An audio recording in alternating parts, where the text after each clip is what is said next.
Hello friends. तो आज हम लोग इस क्लास में आप सभी के लिए फ्रेंड्स 40 क्वेश्चन पढ़ाने वाले हैं जीके जीएस का। इसमें सभी का सभी क्वेश्चन फ्रेंड्स पीवाईक्यू है, आपके एग्जाम का भी पीवाईक्यू।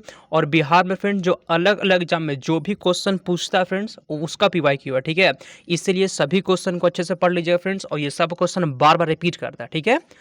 तो चलिए फ्रेंड्स क्लास को स्टार्ट करते हैं। जितना भी क्वेश्चन का आंसर याद होगा आपको कमेंट करना है, लास्ट में आपसे पूछेंगे कि आप कितना क्वेश्चन का आंसर दिए हैं, ठीक है। तो चलिए हम लोग क्लास का स्टार्ट करते हैं। आज के यहाँ पे पहला क्वेश्चन है कि किस मुगल शासक का वास्तविक नाम अली गौहर था। कमेंट करिए, ऐसा कौन सा मुगल शासक है जिसका वास्तविक नाम क्या था, अली गौहर नाम था। कमेंट करिए पहला का सही जवाब, ठीक है, बताइए। तो फ्रेंड्स अली गौहर पता है किसका नाम था फ्रेंड्स, आंसर यहाँ पे हो जाएगा शाह आलम द्वितीय का नाम था Ali Gauhar. Option number D हो गया, ठीक है। सभी लोगों को कमेंट करना है। अगला क्वेश्चन, बंगाल के नवाब अलीवर्दी खां का उत्तराधिकारी कौन था, बताइए। बंगाल के नवाब अलीवर्दी खां का उत्तराधिकारी कौन हुआ था। कमेंट करें फ्रेंड्स, आंसर आपका हो जाएगा सिराजुद्दौला। ऑप्शन नंबर ए आपका सही जवाब है, ठीक है। अगला क्वेश्चन है, पंजाब के राजा रंजीत सिंह की राजधानी कहाँ थी। कमेंट करिए तो पंजाब के राजा रंजीत सिंह की राजधानी कहाँ थी। अमृतसर, लाहौर, रावलपिंडी, पेशावर, कहाँ, बताइए। ठीक है, तो फ्रेंड्स आंसर यहाँ पे लाहौर हो जाएगा। 3 नंबर क्वेश्चन का बी हो जाएगा, ठीक है। अगले क्वेश्चन की ओर चलते हैं हम लोग। यहाँ पे फ्रेंड्स बिल्कुल भी आपका टाइम को वेस्ट नहीं करेंगे, पता है जी। पिछले बार की मतलब जब से इंट्रेंस स्टार्ट हुआ ना फ्रेंड्स, तब से हम आपका तैयारी करवा रहे हैं, ठीक है। और फ्रेंड्स सबसे ज़्यादा बच्चे मेरा नोट से पढ़ते हैं। किससे पढ़ते हैं फ्रेंड्स, सबसे ज़्यादा बच्चे ना मेरा नोट से पढ़ते हैं। और नोट्स से क्वेश्चन हूबहू मैच करता है फ्रेंड्स, हर क्लास में आपको प्रूफ दिखाते हैं, ठीक है। इसलिए नोट्स को मत छोड़िएगा। नोट्स लेने के लिए फ्रेंड्स मेरा व्हाट्सअप नंबर यहाँ पे है 92 41 21 66 96। मैसेज करिए फ्रेंड्स व्हाट्सअप पे, आपको 149 रुपये में मिल जाएगा नोट, ठीक है। नोट्स पढ़ लीजिए और क्लास कर लीजिए, ठीक है। चलिए क्वेश्चन पे आते हैं। सुगौली की संधि किसके बीच हुआ था। सुगौली की संधि फ्रेंड्स पता है किसके बीच हुआ था, ईस्ट इंडिया कंपनी और नेपाल के बीच हुआ था। ऑप्शन नंबर यहाँ पे डी में दिया गया फ्रेंड, डी इसका आंसर हो जाएगा, ठीक है। अगला क्वेश्चन, टीपू सुल्तान की मृत्यु 1799 में हुआ था, कहाँ पर हुई थी। कमेंट करिए, टीपू सुल्तान की मृत्यु कहाँ पर हुई थी। अगर पूछे कब हुआ तो 1799 में हुआ था। ये आपको याद रखना है फ्रेंड्स, कहाँ पर हुआ था, तो श्रीरंगपट्टनम में हुआ था। ऑप्शन नंबर यहाँ पे हो जाएगा, ठीक है। अगला क्वेश्चन, हड़प नीति के अंतर्गत कौन से भारतीय राज्य कब्जे में किए गए थे। कमेंट करिए, हड़प नीति के अंतर्गत में कौन से भारतीय राज्य कब्जे में किए गए थे। इसका आंसर क्या होगा, बताइए। ये सब क्वेश्चन ना बार बार रिपीट होता है जी, ठीक है। आंसर यहाँ पे हो जाएगा झांसी, नागपुर, व सतारा। ऑप्शन नंबर बी हो जाएगा, ठीक है। यूट्यूब पे बहुत सारे ऐसे लोग हैं फ्रेंड्स जो पढ़ाते कम है और बात बहुत करते हैं, एकदम टाइम आपका बहुत वेस्ट होता है। वैसा क्लास से दूर रहिएगा, ठीक है जी। आपको हम कम पढ़ाएंगे और वही चीज़ पढ़ाते हैं जो एग्जाम में आता है, ठीक है। इसलिए फ्रेंड्स आप लोग मेरे साथ जुड़ जाइए और पढ़ाई करिए, ठीक है। जो क्वेश्चन देते हैं इसको याद करना है आपको। अगला, ईस्ट इंडिया कंपनी के नेतृत्व में रॉबर्ट क्लाइव का उत्तराधिकारी कौन था। कमेंट करें तो रॉबर्ट क्लाइव का उत्तराधिकारी कौन था, ठीक है जी। तो रॉबर्ट क्लाइव का उत्तराधिकारी कौन था, हेस्टिंग्स था। ऑप्शन नंबर डी हो जाएगा, ठीक है। अगला क्वेश्चन, कुशासन के आधार पर किस गवर्नर जनरल ने मैसूर राज्य को प्रशासन को ले लिया था। कमेंट करिए तो, ठीक है जी। ऐसा कौन सा गवर्नर जनरल था जो मैसूर राज्य को प्रशासन को ले लिया था फ्रेंड्स। आंसर आपका हो जाएगा लॉर्ड विलियम बैटिंग ने। ऑप्शन नंबर ए हो जाएगा, ठीक है। अगला क्वेश्चन, किसने अपनी राजधानी को मुर्शिदाबाद से मुंगेर किया था, बताइए। ऐसा कौन है, इसमें से कौन है जो अपनी राजधानी को मुर्शिदाबाद से मुंगेर कर दिया था। मीर जाफर, मीर कासिम, अलीवर्दी खान। आंसर फ्रेंड्स आपका हो जाएगा मीर कासिम कर दिया था, ठीक है। राजधानी को मुर्शिदाबाद से कहा मुंगेर कर दिया था, मीर कासिम। अगला, किसकी समाधि के कारण नंदेड़ गुरुद्वारा सिखों द्वारा पवित्र माना जाता है, बताइए आंसर। तो आंसर फ्रेंड्स यहाँ पे हो जाएगा गुरु गोविंद सिंह, इसका सही जवाब है। अगला क्वेश्चन, बक्सर के युद्ध के समय दिल्ली का शासक कौन था। बक्सर का युद्ध पता कब हुआ था, तो 1764 में हुआ था। उस समय दिल्ली का शासक कौन था, बताइए। तो फ्रेंड्स आंसर आप सभी का हो जाएगा पता कौन है, शाह आलम द्वितीय था। ऑप्शन नंबर यहाँ पे डी हो जाएगा, ठीक है। आगे चलते हैं 12 नंबर क्वेश्चन की ओर।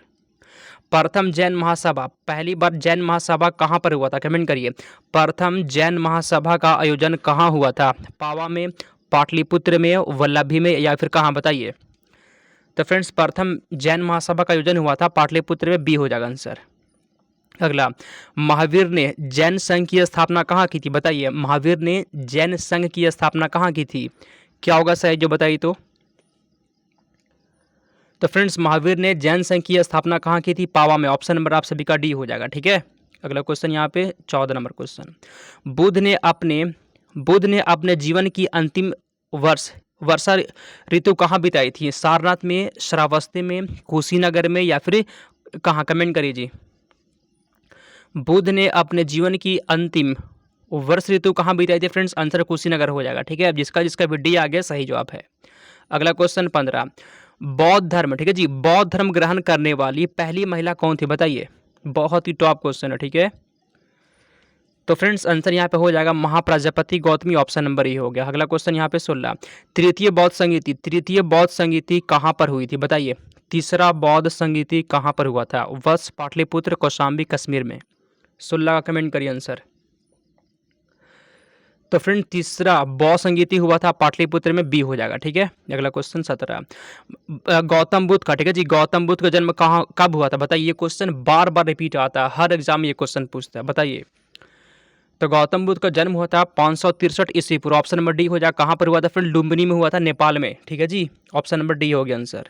अगला, जैन धर्म में श्वेतांबर एवं दिगंबर संप्रदाय में कब विभाजित हो गया था? बताइए, तो जैन धर्म जो है ना, श्वेतांबर और दिगंबर संप्रदाय में कब विभाजित हो गया था? इसका आंसर हो जाएगा चंद्रगुप्त मौर्य के समय में। ऑप्शन नंबर ए हो जाएगा। अगला, जातक किसका ग्रंथ है? जातक किसका ग्रंथ है? कमेंट करिए तो 19 का आंसर। जातक किसका ग्रंथ है फ्रेंड्स? आंसर हो जाएगा बौद्ध का। ऑप्शन नंबर डी हो जाएगा आंसर। अगला, जैन परंपरा के अनुसार जैन धर्म में कुल कितने तीर्थंकर हुए? बताइए, जैन धर्म में कुल कितने तीर्थंकर हुए थे? 20, 22, 24 या फिर 14? बताइए आंसर। जैन धर्म में कुल कितने तीर्थंकर? फ्रेंड्स 24 हो जाएगा। ठीक है जी, 24 आंसर यहाँ पे हो जाएगा। और अंतिम कौन थे फ्रेंड्स? महावीर थे। अंतिम तीर्थंकर कौन थे? महावीर, याद कर लीजिएगा। लक्षद्वीप समूह के द्वीपों की उत्पत्ति निम्नलिखित में से किस प्रकार से हुई है? लक्षद्वीप समूह के द्वीप जो है ना फ्रेंड्स, उसकी उत्पत्ति कैसे हुई है? बताइए आंसर। आंसर यहाँ पे हो जाएगा परवाल उत्पत्ति से, बी हो जाएगा। ठीक है, आगे चलते 22 नंबर, किस भारतीय राज्य की सीमा सर्वाधिक राज्यों की सीमा को स्पर्श करती है? बताइए तो आंसर। ऐसा कौन सा राज्य है जिसका सीमा सर्वाधिक राज्यों की सीमा को स्पर्श करती है? आंध्र प्रदेश, मध्य प्रदेश, असम या फिर यूपी? आंसर यहाँ पे आपका यूपी हो जाएगा। ठीक है, डी इसका सही जवाब है। कितना क्वेश्चन का आंसर दिए है ना, कमेंट करिएगा। अगला क्वेश्चन, भारत में निम्नलिखित में से किस राज्य की तट रेखा सबसे लंबी है? किस राज्य की तट रेखा सबसे लंबी है? बताइए 23 का आंसर। किस राज्य की तट रेखा सबसे लंबी है जी? कमेंट करिए 23 का आंसर। किस राज्य की तट रेखा सबसे लंबी है फ्रेंड्स? आंसर यहाँ पे क्या होगा? 23 का बताइए आंसर। यहाँ पे गुजरात का। ठीक है जी, गुजरात का तट रेखा सबसे लंबी है। कौन सी अक्षांश रेखा भारत के मध्य से होकर गुजरती है? बताइए तो ऐसा कौन सा रेखा है जो भारत के बीच से गुजरती है? विषुवत रेखा, कर्क रेखा, मकर रेखा या फिर कौन? बताइए। ठीक है, फिर से बताते हैं फ्रेंड्स, नोट्स को मत छोड़िएगा जी। नोट्स से क्वेश्चन हूबहू मैच करता है। नोट्स लेने के लिए मेरा व्हाट्सअप नंबर यहाँ पे 92 41 21 66 96 मैसेज करिए, आपको 149 रुपया मिल जाएगा। ठीक है, आंसर यहाँ पे कर्क रेखा हो जाएगा जी। अगला, नॉर्वे में अर्धरात्रि के समय सूर्य कब दिखाई देता है? बताइए, नॉर्वे में जो है ना अर्धरात्रि के समय सूर्य कब दिखाई देता है? 21 जून को। यहाँ पे बी हो जाएगा। ठीक है, 21 जून इसका सही जवाब है। आगे चलते हैं 26 नंबर क्वेश्चन, एक ग्रह की अपने कक्ष में सूर्य से अधिकतम दूरी को क्या कहते हैं? मान लीजिए फ्रेंड, देखिए सूर्य से ना फ्रेंड्स, मान लीजिए सूर्य हो गया आपका, ये फ्रेंड्स मान लीजिए आपका ये सूर्य हो गया, सूरज है ये फ्रेंड। ठीक है जी, और मान लीजिए फ्रेंड्स ये कोई ग्रह है, तो सूरज से ग्रह की सबसे अधिकतम दूरी को क्या कहते हैं? अपसौर कहते हैं। ठीक है, यहाँ आंसर यहाँ पे सी हो जाएगा। अधिकतम दूरी को अपसौर कहते हैं और न्यूनतम दूरी को उपसौर कहते हैं। अगला, एक ग्रह की अपने कक्ष में सूरज से न्यूनतम दूरी सबसे कम दूरी को क्या कहते हैं? बताया था अभी, उसको उपसौर कहते हैं। कहाँ पे दिया गया? डी में दिया गया, उसे उपसौर कहते हैं। ठीक है, कमेंट करिएगा फ्रेंड्स, क्लास सबसे भी कैसा लगता है। ठीक है, अगला, मध्यरात्रि सूर्य का क्या मतलब होता है? बताइए, मध्यरात्रि सूर्य का अर्थ क्या होगा? 28 का बताइए तो आंसर। तो फ्रेंड्स इसका मतलब होता है सूर्य का ध्रुवीय वृत्त में देर तक चमकना, बी आंसर हो जाएगा। ठीक है, अगला, दक्षिणी गंगोत्री कहाँ है जी? दक्षिणी गंगोत्री कहाँ स्थित है? बताइए तो 29 का आंसर। दक्षिण गंगोत्री कहाँ स्थित है? कमेंट करिए 29 का आंसर। दक्षिण गंगोत्री फ्रेंड्स आपका हो जाएगा अंटार्कटिका में, 20 का सही जवाब। ठीक है, आगे चलते हैं 30। किस महाद्वीप की संरचना अंग्रेजी में इस अक्षर की तरह होता है? बताइए 30 का आंसर। ऐसा कौन सा महाद्वीप है जिसकी संरचना अंग्रेजी के इस अक्षर की तरह होता है? जी आंसर यहाँ पे हो जाएगा अंटार्कटिका, सी इसका सही जवाब है। अगला, निम्नलिखित में से किस महाद्वीप का विस्तार उत्तरी, दक्षिणी, पूर्वी और पश्चिमी सभी गोलार्ध में? ऐसा कौन सा महाद्वीप है जिसका विस्तार सभी गोलार्ध में है? दक्षिण अमेरिका, एशिया, यूरोप या फिर अफ्रीका? बताइए इसमें कौन सा महाद्वीप है ऐसा? अफ्रीका। ठीक है फ्रेंड्स, अफ्रीका इसमें यहाँ पे डी हो जाएगा।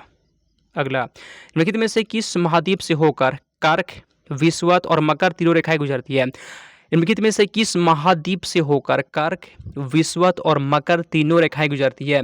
आंसर फ्रेंड्स आप सभी का हो जाएगा अफ्रीका, ऑप्शन नंबर बी हो गया आपका। ठीक है, आगे चलते हैं 33। सूर्य ग्रहण के समय सूर्य का कौन सा भाग दिखाई देता है? बताइए सूरज ग्रहण के समय सूरज का कौन सा भाग दिखाई देता है? कमेंट करिए आंसर। तो फ्रेंड्स किरीट कोरोना यहाँ पे हो जाएगा, बी हो गया सही जवाब। आगे चलते हैं 34। प्रकाशीय फाइबर, ठीक है जी, प्रकाशीय फाइबर किस सिद्धांत पर काम करता है? कमेंट करिए 34 का आंसर।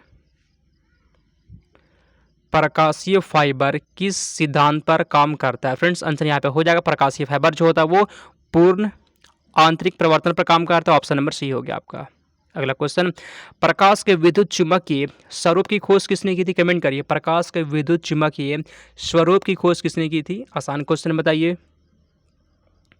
मैक्सवेल ने खोज की थी फ्रेंड्स, ऑप्शन नंबर ही हो जाएगा। ठीक है जी, तो 35 में से आप कितना क्वेश्चन का आंसर सही दिए हैं और क्लास कैसा लगा फ्रेंड्स कमेंट करिएगा। ठीक है, ऐसे ही जो आपको कम टाइम में ज़्यादा क्वेश्चन पढ़ना है फ्रेंड्स, और जो क्वेश्चन बताते हैं इसको याद रखिए, याद करिए, एग्जाम तक आपका तैयारी बहुत अच्छा हो जाएगा। ठीक है, तो चलिए फ्रेंड्स क्लास को हम लोग समाप्त करते हैं, चैनल को सब्सक्राइब कर लीजिएगा।